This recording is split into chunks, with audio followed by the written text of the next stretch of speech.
No, I won't be staying here, Dad. Come and see us, Papa, when you can. There'll always be a place for my old man. Just drop by when it's convenient to. Be sure and call before you do. So long, Dad. So long, Dad. So long, Dad. So long, Dad. Actually, I need more current voice. Forget the one that's saying more first voice.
Jeudi 15 mai, une minute de silence à la mémoire des 2 millions de morts de la guerre du Vietnam, la fête de la victoire.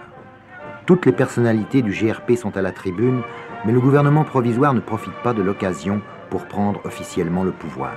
C'est toujours un comité militaire qui expédie les affaires courantes. À Saigon, le vide politique dure encore, ce long silence permet de se poser bien des questions.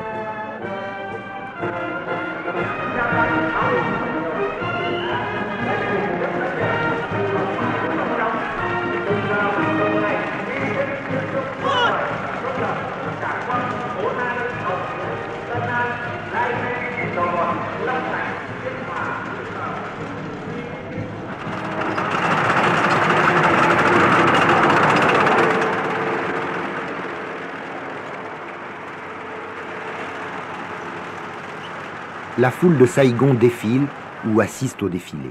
Beaucoup de gens sont venus par curiosité et aussi, à tort ou à raison, pour ne pas se faire mal voir. Parce qu'il faut, parce qu'il vaut mieux à tout hasard. Pour certains, c'est vraiment la fête de la libération, mais pas pour tous. Il s'agit surtout de voir, de comprendre, de se familiariser avec ce nouveau pouvoir dont dépend l'avenir de tous.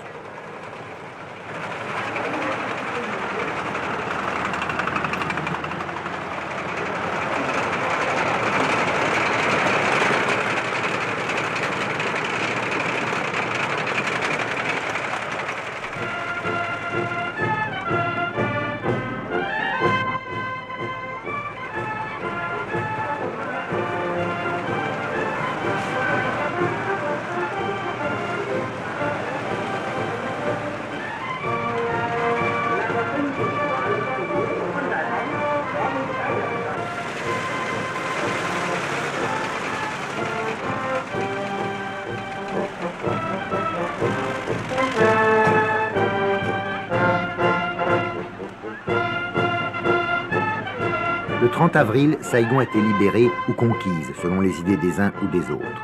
Depuis 2 semaines, les terreurs physiques les plus grossières se sont révélées vaines, d'autres appréhensions, d'autres espoirs les ont remplacées.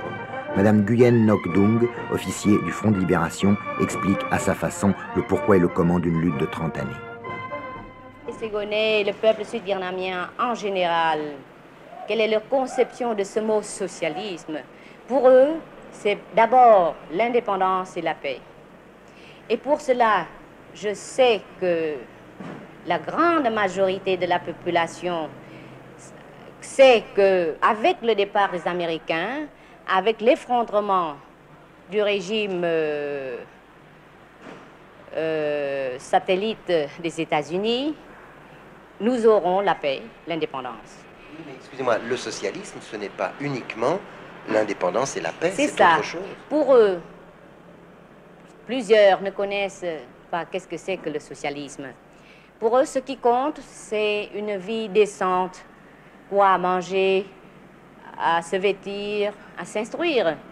Et nous, pour nous, le gouvernement révolutionnaire provisoire, nous fixons ces objectifs.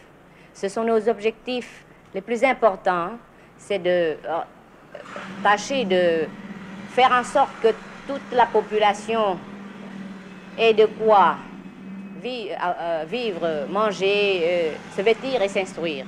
C'est le minimum. Mais on fera tout pour que le niveau de vie soit amélioré. Et pour tout le monde, pas pour une poignée de gens. J'ai remarqué, comme vous le dites, que beaucoup de gens au Sud-Vietnam sont prêts à adhérer à un effort de paix, de reconstruction, même s'ils doivent matériellement changer un peu de conditions. Mais beaucoup ont peur, se font une idée du socialisme telle qu'ils en ont peur. Ils croient que c'est quelque chose de très austère, de très dur, et ils ne sont pas prêts pour ça. Comment est-ce qu'on va leur expliquer ça? Je crois que, je ne sais pas si je suis trop optimiste, mais je crois que ça va très très vite. Et cela, grâce même aux gens de Thieu, qui avaient toujours trop dit de mensonges, que maintenant, quand on comment dire, voit qu'il y a des mensonges, par exemple, ils disent que les communistes, pour eux, c'est les gens révolutionnaires, empêchent les gens d'organiser une partie de campagne pour se régaler avec les amis. Comment dire, comment on dit? Interdit, oui. Il dit que les communistes interdisent les femmes à porter des pantalons blancs, à garder des ongles rouges, etc. Alors, quand les gens voient la réalité, alors ils se rendent bien compte que ce sont des mensonges. Et pour ceci, alors ce sera aussi pour autre chose. Ils disent aussi que les enfants ne peuvent pas être avec les parents. Ils seront regroupés. Et il faut des permissions pour voir son enfant. Vous voyez, ils ne peuvent rien faire contre nous pour faire peur aux gens. Ils inventent des choses. Et maintenant que la population, tout d'un coup, vive avec les révolutionnaires, ils voient que c'est le contraire.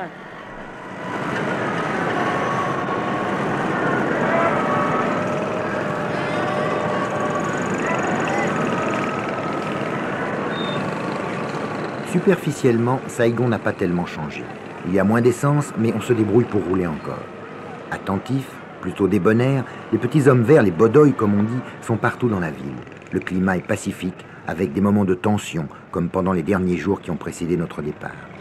Les combattants du Nord, responsables de la force de frappe révolutionnaire, puis les maquisards du Sud, découvrent une vie étrange, grouillante, après tant d'années de dangers mortels et d'austérité dans la jungle. Les gens de Saigon s'apprivoisent au son des haut-parleurs qui diffusent, assez lourdement, des slogans dont personne n'a l'habitude.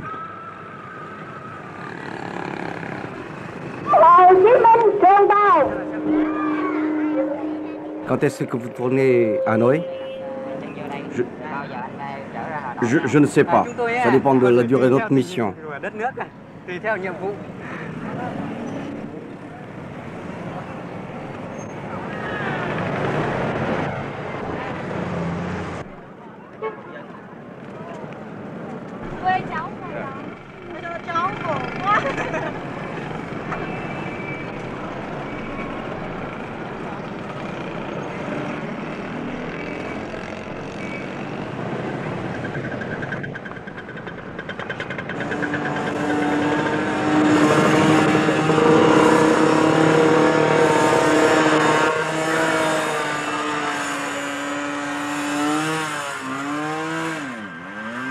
Leçon de conduite dans la ville, les bodoïs rencontrent les choses de l'Occident.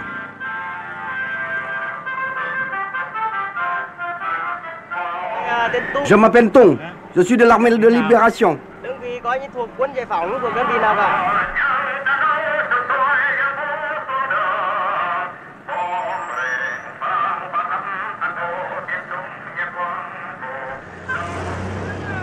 pères missionnaires arrivent à Saïgon qui leur fait bonne figure.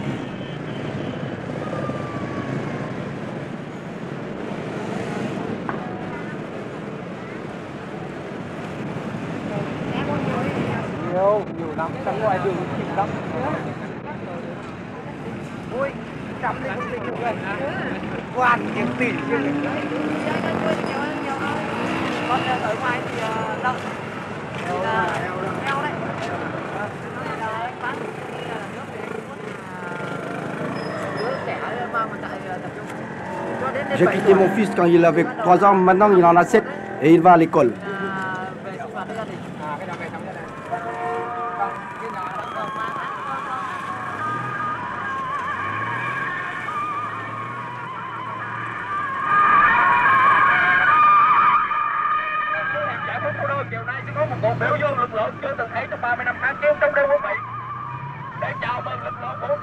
Devant le palais d'Oclap, partout dans la ville, naissent des manifestations ou des meetings plus ou moins spontanés. Toute une éducation politique qui commence. Curieux, disponibles, les Saïgonais sont bons élèves.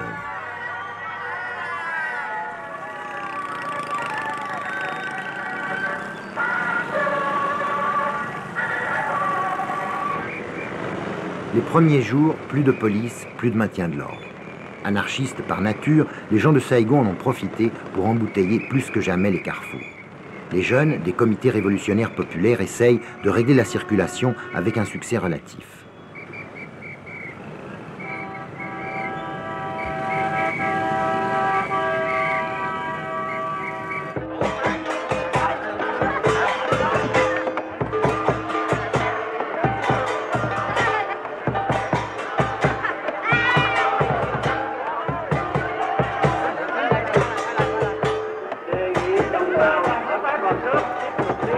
Les grandes manifestations permettent à la foule de Saïgon d'assimiler les slogans et d'apprendre l'enthousiasme de masse. On y ressent le soulagement de la paix, une indiscutable fierté, une ivresse d'indépendance et aussi l'inquiétude d'une nouvelle sorte de vie peut-être trop bien réglementée.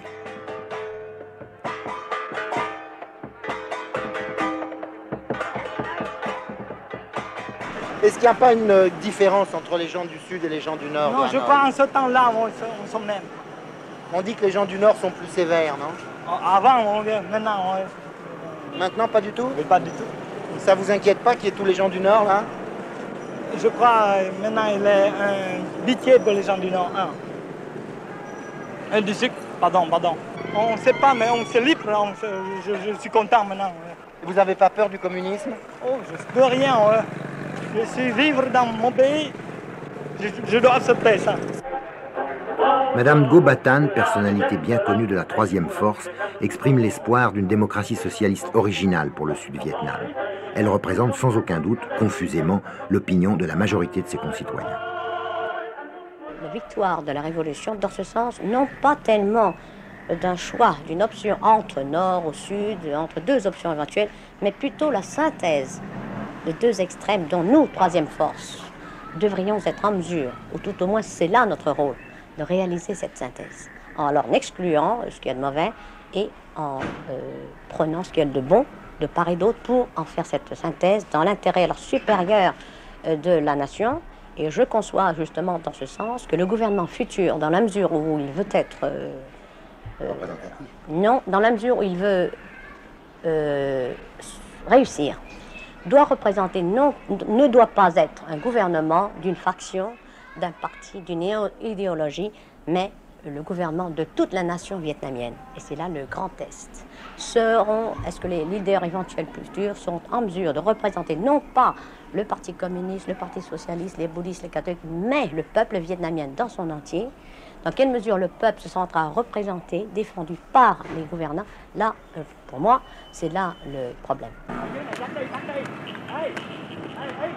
Un geste qui symbolise la victoire. On démolit le fameux monument aux morts de la place Leloy qui montre deux marines marchant ensemble au combat, l'un poussant l'autre. Cette chute, c'est l'humiliation des Américains. C'est le signe de la joie des vainqueurs. Une joie paisible. Ils n'avaient jamais douté de l'issue de la guerre et voilà leur foi confirmée.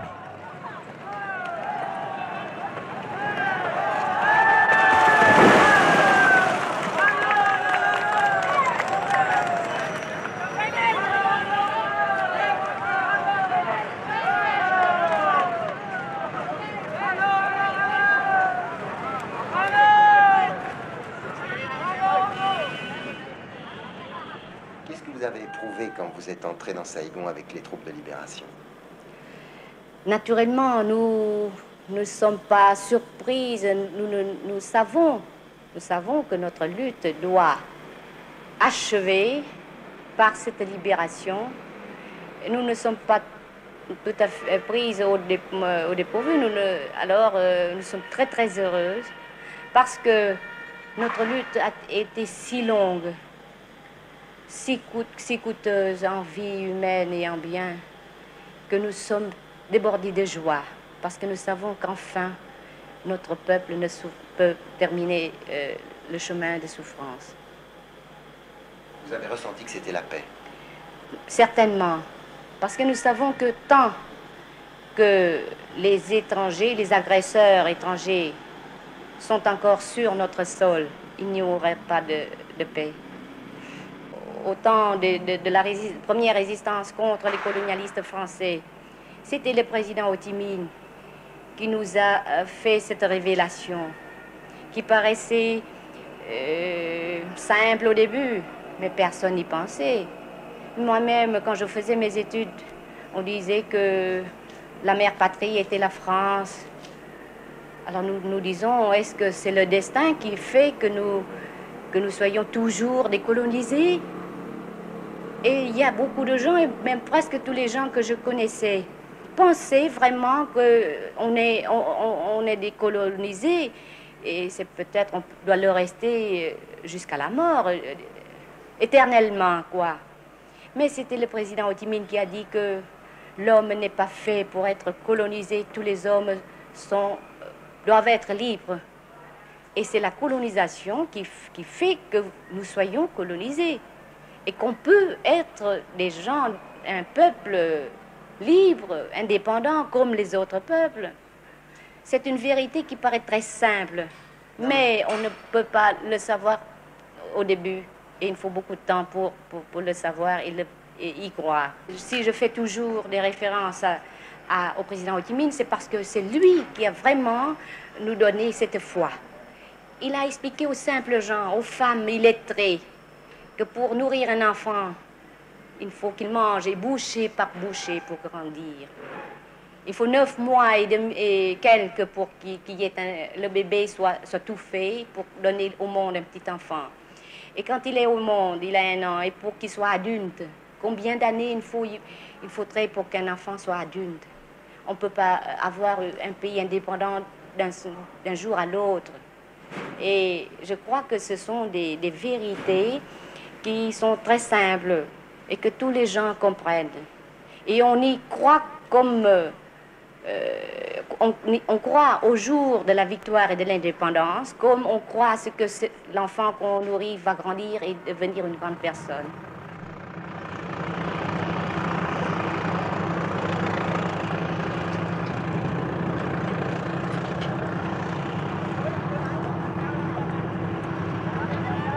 Quelques jours plus tôt maintenant, avant que la guerre soit finie, on meurt encore autour de Saïgon. Les armées révolutionnaires accentuent leur pression. Madame Dong sait qu'elle a gagné, mais d'autres, comme ces jeunes soldats sudistes, continuent à se battre, animés par on ne sait quel espoir, ou sans espoir du tout. Certains par la force de l'habitude et la logique de la guerre, d'autres par crainte de l'avenir et par conviction politique.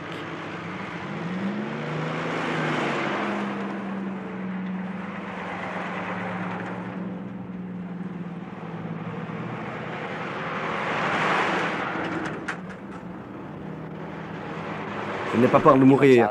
Je suis un soldat.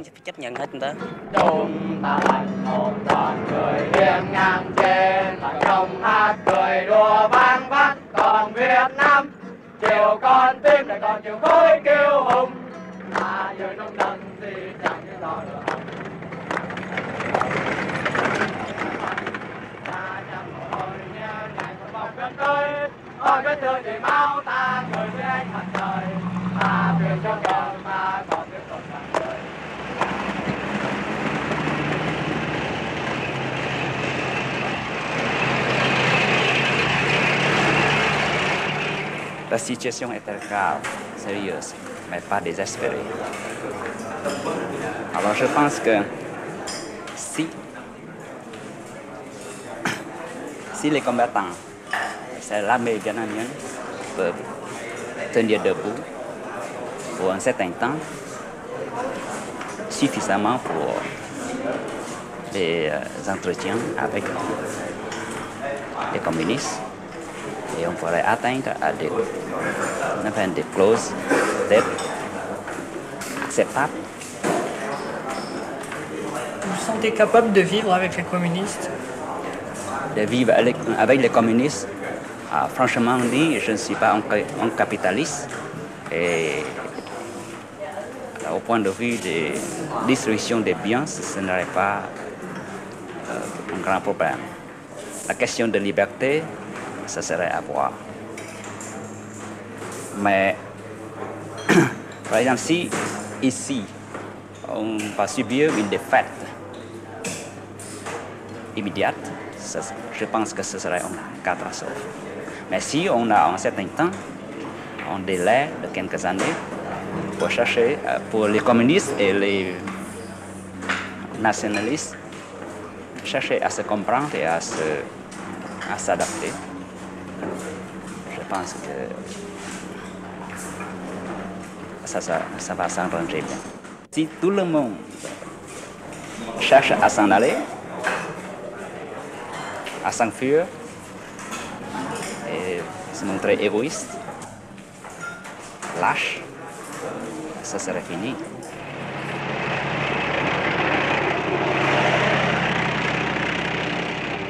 Une route devant Xuan Loc à 50 km à peine de Saigon. On y croit encore, confusément.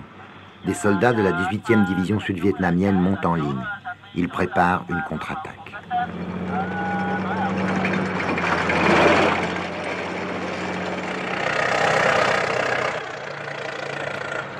Une fortification dérisoire pour tenter de stabiliser un front qui n'existe plus. La 18e division attend une attaque frontale. Mais les Bedoy ne jouent pas le jeu. Ils contournent les défenses en tenaille. Le 27 avril au matin, c'est la dernière véritable bataille de la guerre du Vietnam. À Trang Bom, à 40 km de Saigon. Vous avez déjà vu ces images au journal télévisé. Le dernier document que nous avons pu expédier vers Paris avant que les communications soient coupées pour un mois.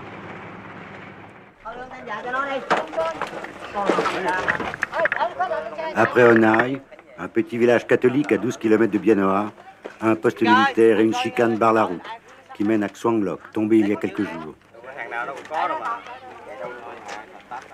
Christian Hoche du Figaro arrête sa voiture derrière la nôtre. À droite de l'écran, le photographe de l'agence Gamma, Michel Laurent.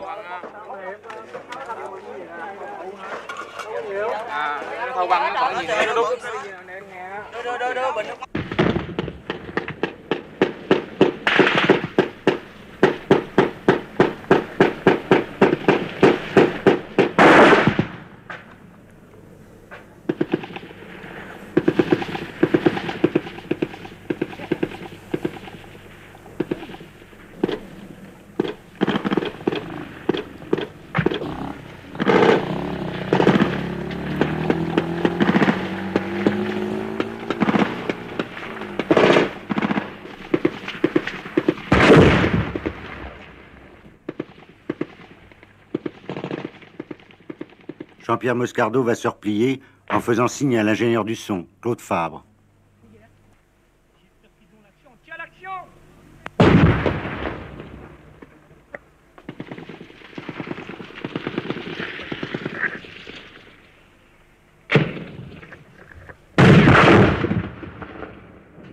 Le pare-brise de notre voiture a été pulvérisé par une rafale.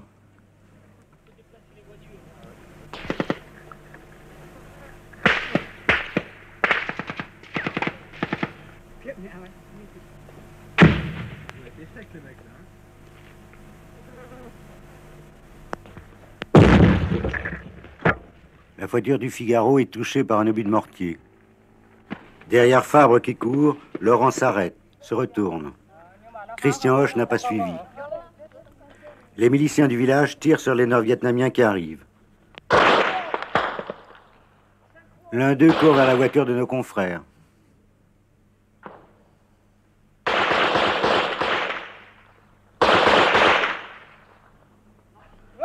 L'armée régulière a fui, seuls les miliciens résistent.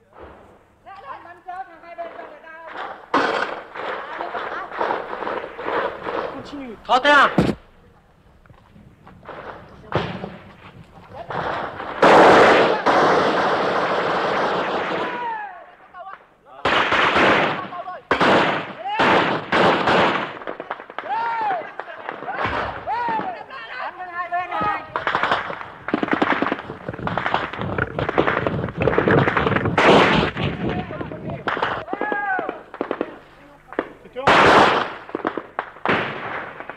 Bắn nhiều vào đấy.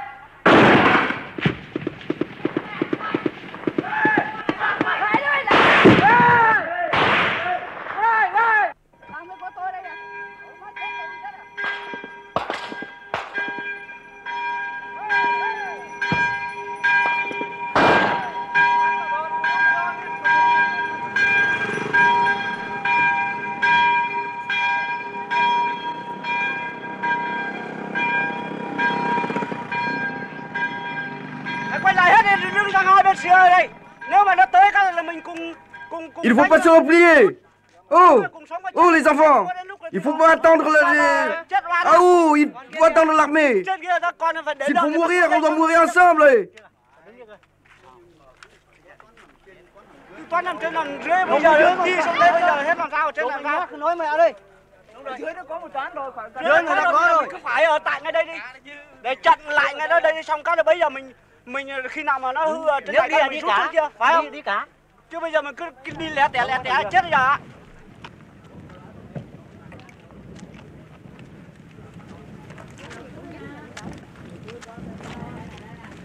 Nó xen vào giữa, nó xen vào quãng giữa nó đánh mình. Ils ont percé notre làm sao front. mình chịu nổi được. On comprend pas. Nên tự vệ làm gì có. Ils sont trop nombreux. Nous n'avions pas d'armes modernes. Nous sommes obligés de fuir. Trong cái chắn chiến xa đó. Thì nó lên này tụi tôi lại bắn, nó lại dạt xuống, thì nó tiến lên nhiều quá, tụi tôi có ít súng nên tự vệ thì tụi tôi không có vũ khí.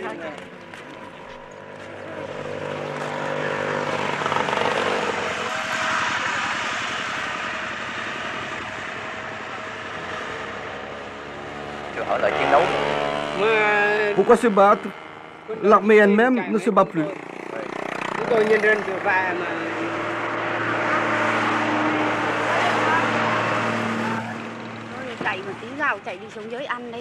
Je revenais chercher un peu de riz, mais c'est pas possible, j'ai eu trop peur.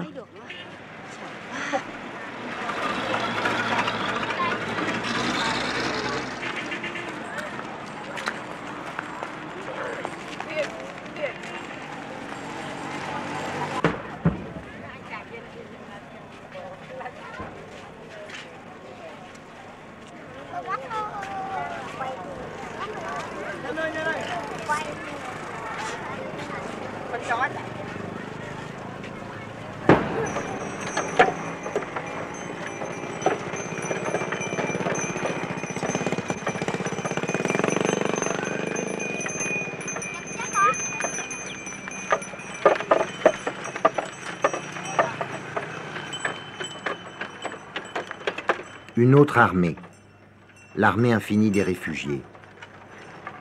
Seuls quelques miliciens catholiques, déjà réfugiés du Nord, ont fait le coup de feu à la porte de leur village. L'armée régulière s'est évaporée. Entre l'armée révolutionnaire et Saïgon, il n'y a plus que quelques desperados, rangers ou élèves parachutistes. Les réfugiés ont quitté leur camp pour prendre la route de nulle part, au milieu des dernières escarmouches.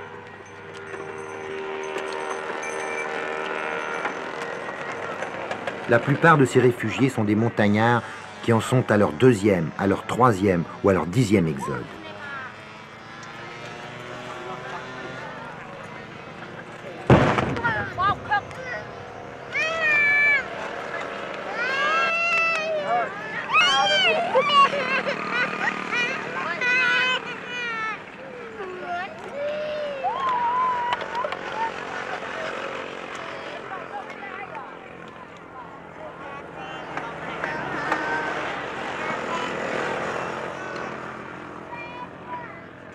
Ici, l'autoroute dite coréenne, à 15 km de Saïgon. Les fuyards n'ont pas le droit d'entrer en ville. Des camions militaires en panique frôlent les colonnes, arrachent ici et là une jambe ou une tête.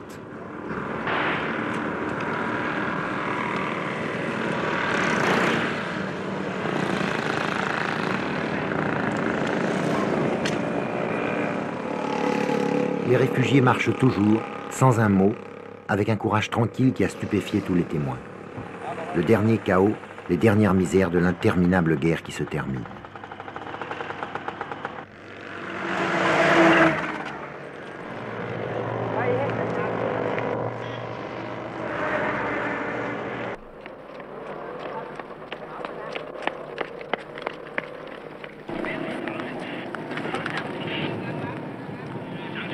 Lundi 28, à 2 jours de la fin, le pont de Xalo à l'entrée de Saïgon.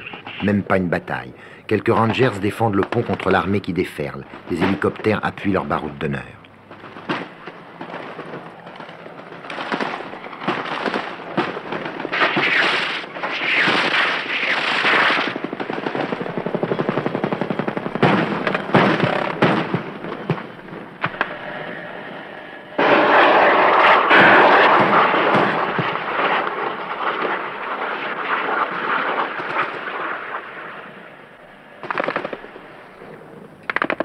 De l'autre côté de la rivière, des silhouettes.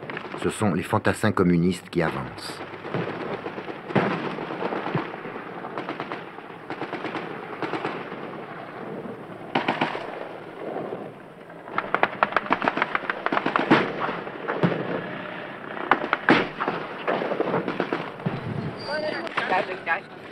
Ne cours plus. Je ne vais pas mourir, n'est-ce pas?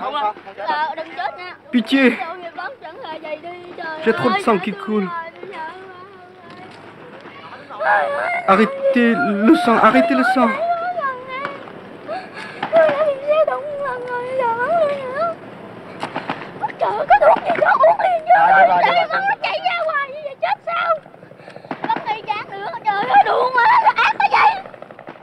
Pendant ce temps-là, à Saïgon, marchandage politique. Le président tué est parti, son départ a précipité l'inévitable effondrement militaire. Le vieux Huong, son successeur, se décide enfin à passer le pouvoir ou ce qu'il en reste.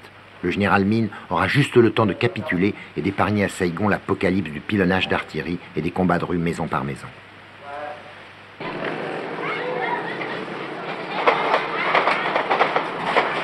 Il est trop tard, bien trop tard pour un compromis politique. Le pouvoir révolutionnaire, pour bien montrer qu'il refuse Min, envoie 2 avions A-37 mitrailler le palais et la ville. Toutes les armes de Saïgon se mettent à tirer n'importe comment, n'importe où.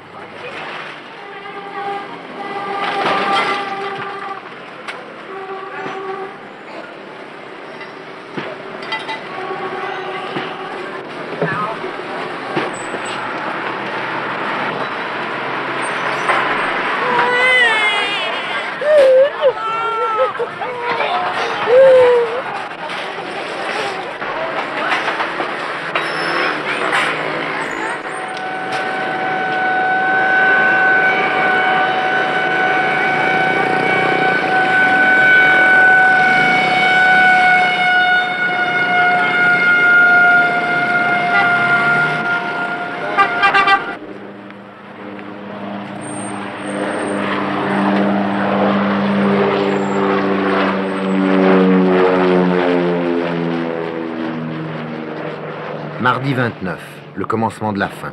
Les gens, pour quelques heures, désertent la rue et se cachent chez eux. Interdiction de quitter Saïgon, les routes sont coupées. Cũng như tránh mọi sự ngộ nhận đáng tiếc có thể xảy ra. Nếu phần tử bất hảo trộm cướp hoặc gây rối ngoài công lộ, các lực lượng an ninh đã được chỉ thị bắn hạ ngay tức khắc.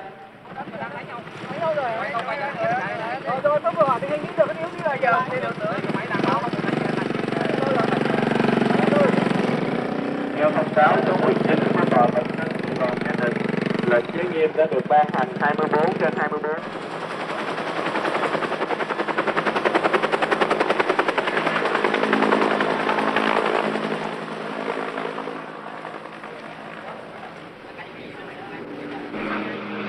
Les Américains, c'est plutôt ceux qui pensent de nous, les Vietnamiens d'abord. Ils nous considèrent comme des cochons, quoi, ni plus ni moins. Ça, c'est sûr. Échapper, enfin, espérons toujours, on a toujours une chance. Il faut toujours espérer, il faut vivre avec l'avenir.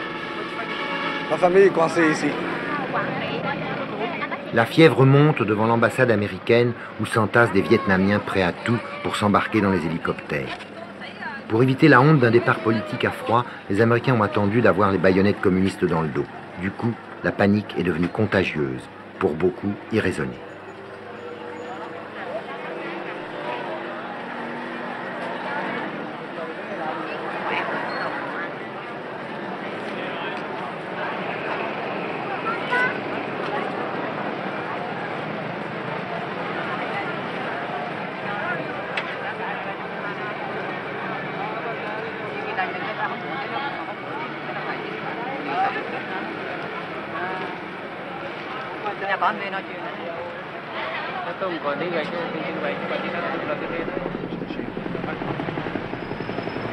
Des dizaines, des centaines d'hélicoptères se sont succédés jusqu'au matin sur le toit de l'ambassade et des bâtiments étrangers.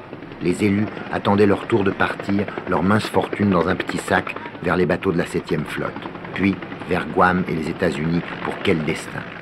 Les Vietnamiens ont payé jusqu'à 15 000 $ leur droit de passage. Il y a eu des scènes violentes et terribles aux portes gardées par des marines en armes.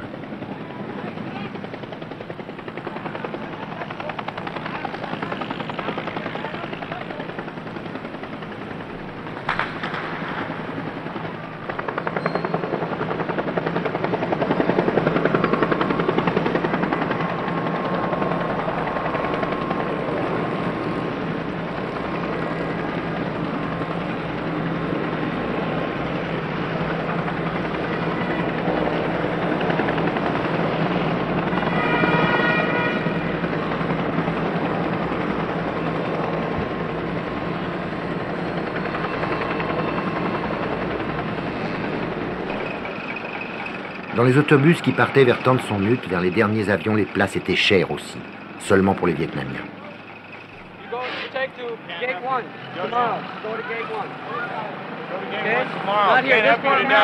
American TCN, not for Vietnamese. Tomorrow, go to gate 1, okay?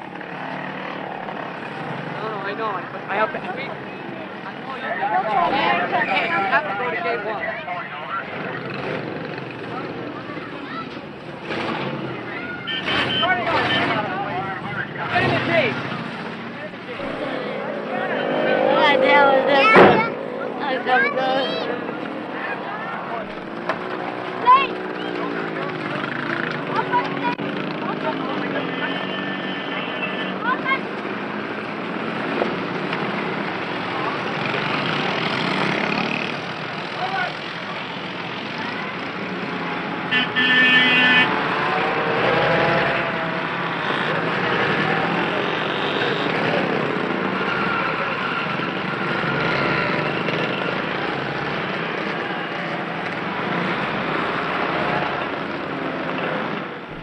Pourquoi vous partez?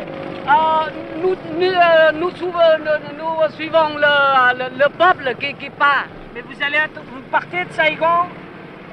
Peut-être. Vous avez peur?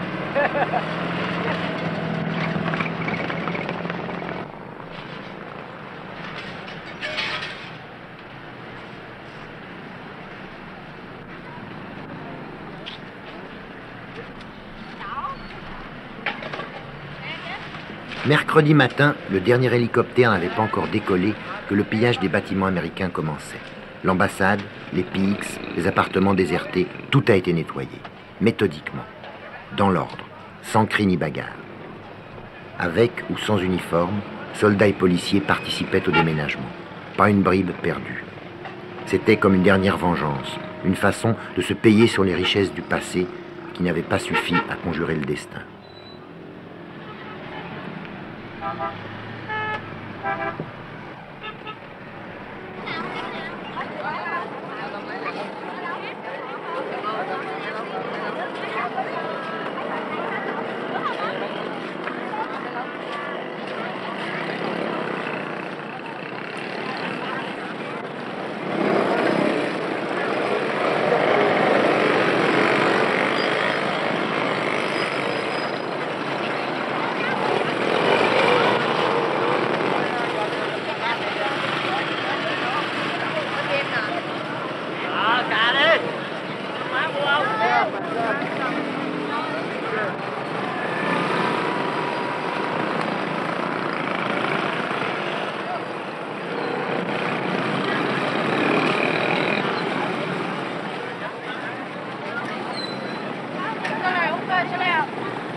combattants comprennent que les gens qui travaillent avec les Américains, les collaborateurs, les profiteurs des guerres, tout ça, pour la plupart, ils sont des victimes d'une politique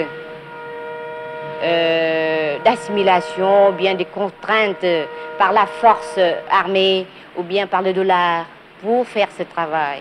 Et nous sentons blessés profondément en nous-mêmes que nos propres compatriotes soient de ces victimes.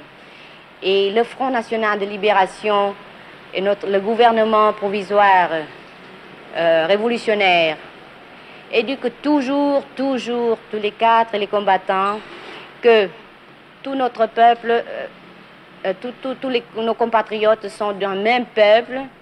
Et s'il y a des collaborateurs, c'est parce qu'il y a des agresseurs.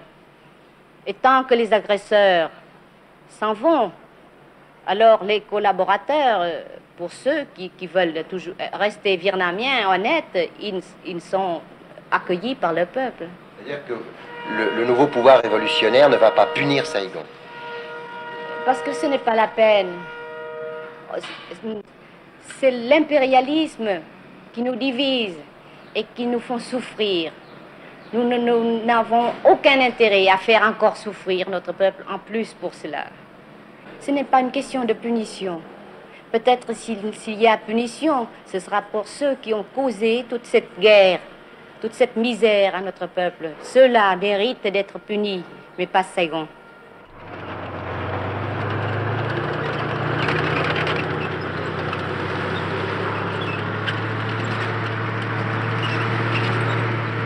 Militairement, c'est fini. À 11h30, le mercredi 30, les soldats communistes entrent dans le palais d'Oklap où les attend le général Min. Une autre histoire commence, l'ancien monde se liquide sans brutalité, comme si c'était écrit depuis toujours.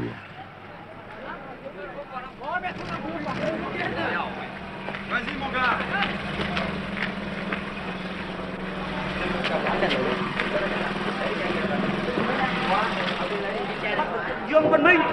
Nous avons capturé Gérard Minh, président depuis 2 jours seulement. Restons calmes et disciplinés.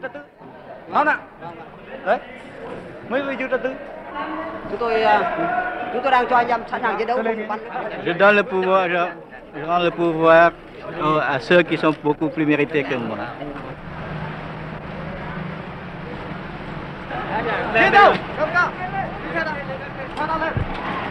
Này, khoác cầu AK nhé lên. Cầm lấy khẩu súng này. Cầm lên chỗ để thủ chứng minh đi nhá. Ôi sao cầm. Ôi. Cầm lấy.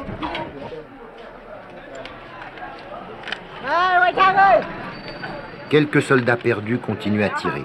Ici, l'ancien hôtel de ville de Saigon.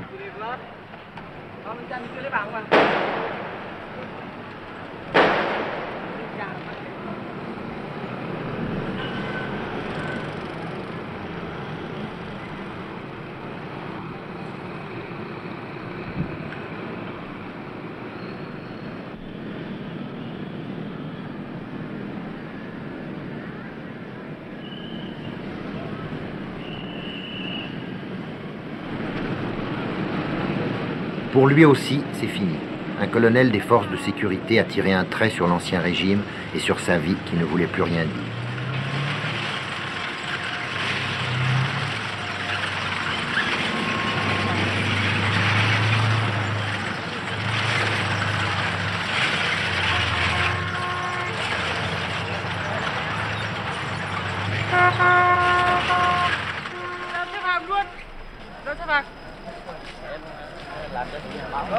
Les prisonniers au palais d'Oklap. Baissez les bras, dira un soldat vainqueur. Jamais dans l'histoire on n'aura vu une ville changer de main, changer de régime, avec aussi peu de brutalité et de représailles individuelles. Un signe pour l'avenir, que chacun interprète selon ses convictions et ses hantises, prématurément peut-être. Không, bây giờ nha, nó đang thuộc ở trên phía trên rồi. Nó thuộc trên tầng rồi. Còn nó xem nó nằm đâu? Hả? Nó nằm ở đây đâu? Bên khu này thôi.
amorce de remise en ordre dans la ville livrée à l'anarchie. Des enfants de 12 ou 13 ans à la gâchette trop facile patrouillent dans les rues avec leurs M16 américains. On les appelait les cow-boys, le plus sérieux danger de cette période intermédiaire incertaine.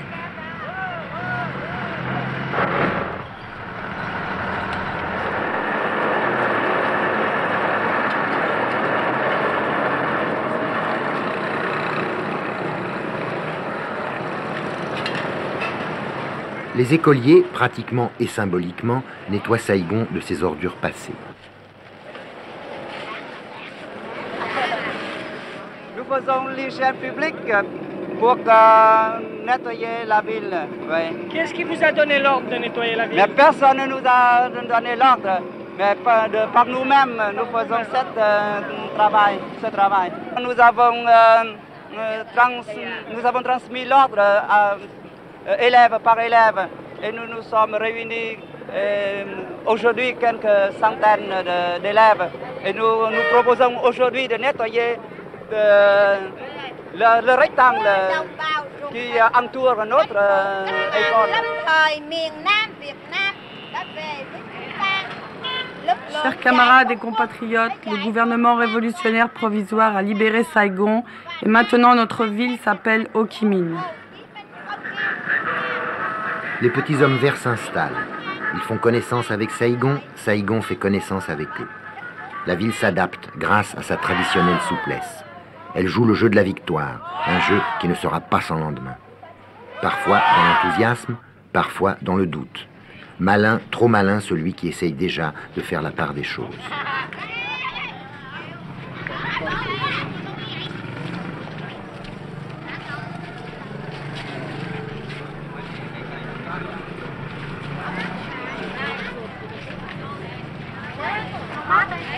Les petits métiers continuent, les 100 métiers comme on dit. Au marché aux voleurs, les trafiquants vite rassurés vendent au bodoï naïf les dernières lunettes de soleil et les derniers transistors sournoisement rafistolés. Les jolies saïgonaises, qui avaient rangé un instant leurs décadents vêtements de couleur, ressortent tout leur charme.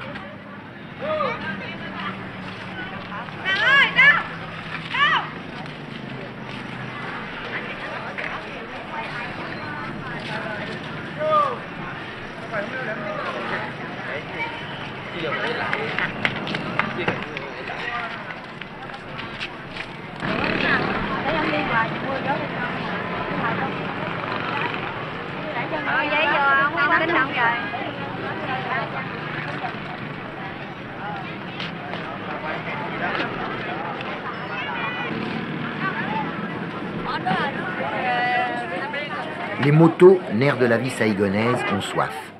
Des malins vendent de l'essence trafiquée au coin des rues, 2000 piastres le litre. La vie habituelle s'adapte et tente obstinément de durer avec ses petits trucs et ses petites libertés précieuses. Mais on sait qu'elle n'a qu'un temps, qu'un autre ordre, plus honnête et plus sévère, va s'installer.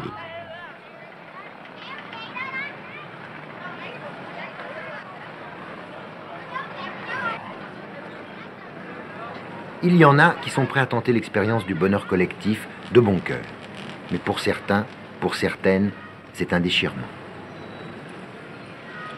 Quelles libertés, à votre avis, vont être mises en question? Quel genre de choses dans votre genre de vie? La liberté de s'amuser. De s'amuser comment?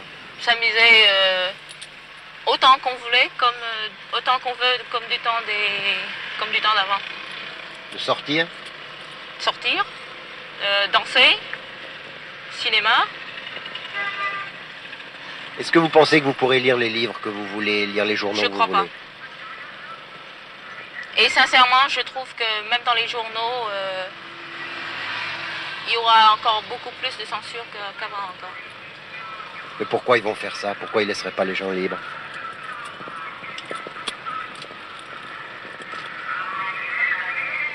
Parce qu'il ne veut pas que les gens soient intéressés par la liberté qui existe dans les autres pays.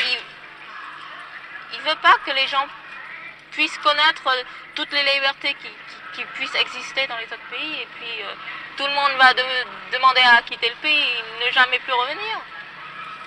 Mais ça, ce manque de liberté-là, il va être ressenti par des jeunes comme vous.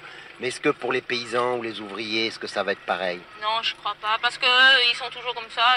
Les paysans, les ouvriers, toujours, ils ont leur champ et puis leur usine, ça va être la même chose. Au contraire, ils seront beaucoup plus heureux. Ils seront beaucoup plus heureux. Je crois, oui. Parce que tout le monde sera comme tout le monde et il n'y aura pas de riches, il n'y aura pas de pauvres. Et puis, je crois que Hanoï, c'est le peuple des ouvriers. Toujours, il n'y aura que les ouvriers et les paysans, c'est tout. Il n'y aura pas de bourgeois, il n'y aura personne. Saigon va devenir comme Hanoï. S'il sera là, oui. Ça dépend. Ça dépend de quoi? Ça dépend si Hanoï sera là ou si on a toujours le GRP. Avec le GRP, ça risque d'être plus humain, plus doux. Je crois.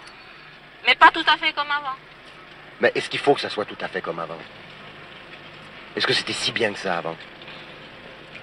À part la corruption Et si le gouvernement est dur, qu'est-ce que vous allez faire? Ben, on va essayer d'accepter au début.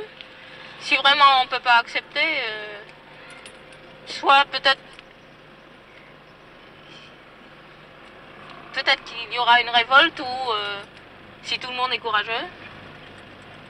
Ou alors si tout le monde accepte d'accepter, accepte de supporter la vie dure là, il y aura une petite somme qui va essayer de se suicider pour essayer de raccourcir la vie et puis c'est tout. Et puis les autres, ils restent, ils mènent leur vie dure comme ils veulent.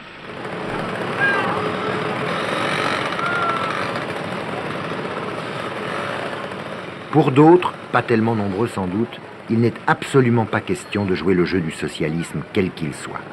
C'est le refus total, le blocage, l'horreur, comme pour ce jeune officier qui s'est battu jusqu'au dernier instant contre le communisme. Il n'a pas voulu être filmé. Tant que la liberté existe encore au Vietnam, je désirais vivre au Sud-Vietnam, c'est mon pays. Je prenais la défense de mon pays en tant que soldat. Ce qui veut dire que je ne porte pas les habits militaires pour défendre le régime de Thieu. C'est un régime pourri, mais tout le monde y retrouve son compte. À vrai dire, c'était une mode de vie qu'on a appris à vivre avec. Il y avait beaucoup de liberté dans cette pourriture. Je porte les habits militaires pour défendre mon pays contre le communisme. Je prends la défense de ma liberté, de la liberté de ma famille. Et cette liberté, hélas, ça n'existe plus. Avec le Front de Libération Nationale, avec les communistes, il n'existe plus de liberté. On n'a pas été libéré. On est fait prisonnier et on subira toutes les conséquences. Il n'existera plus de liberté. Et les Européens, ceux qui pensent que c'est une libération, se trompent. Il n'y a pas de libération. Il y a une conquête. On a perdu la guerre. On a été trahis. On a combattu pour rien. Et maintenant, on se demande quel sort sera réservé à nous tous. Nous, les Vietnamiens libres, nous qui avons combattu contre le communisme, nous qui avons reçu une instruction comme il faut. Nous sommes trop intellectuels pour être communistes.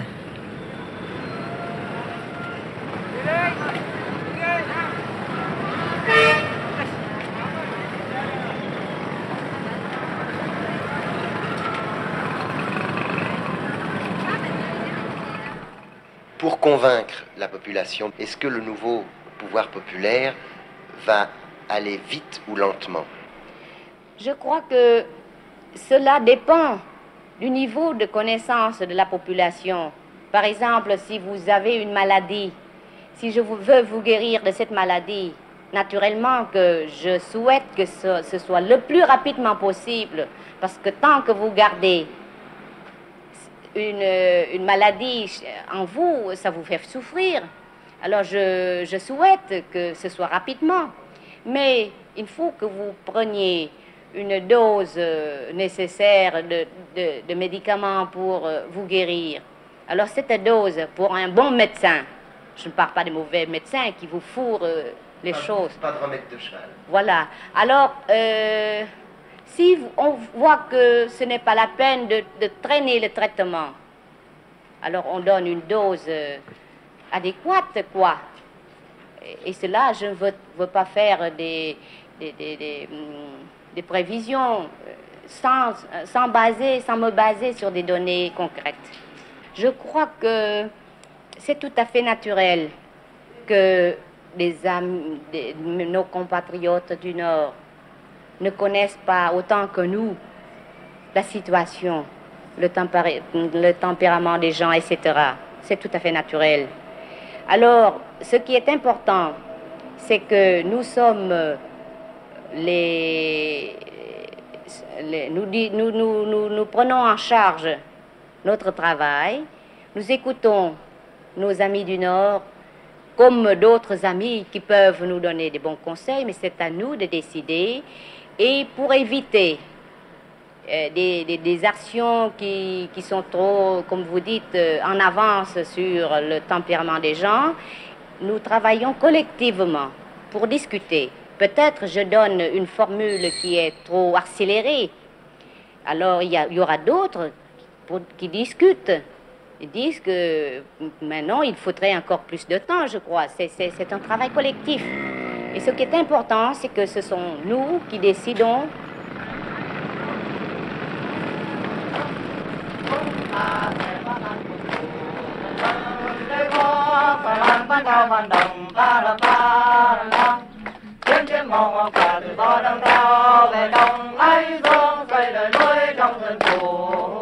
Một, hai.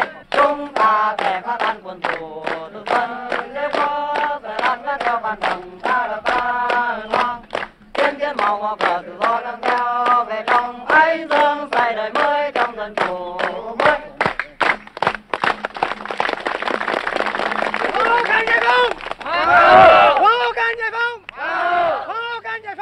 Ainsi, Madame le commandant Nguyen Ngoc Dung trace le chemin, raisonnable et heureux, d'un socialisme librement consenti. L'histoire va-t-elle lui donner raison? La personnalité du Sud, originale et individualiste, sera-t-elle tant soit peu respectée? L'unification du Vietnam se fera-t-elle en douceur, avec l'approbation de tout un peuple fier d'avoir retrouvé la paix et la dignité? Les vainqueurs auront-ils le courage, la clairvoyance de ne pas accélérer la mise au pas de Saigon? À toutes ces questions, faites d'espoir et de doute, on ne doit pas encore essayer de répondre. La Bastille a été prise il y a un mois à peine, après 30 ans de siège. La révolution commence à peine.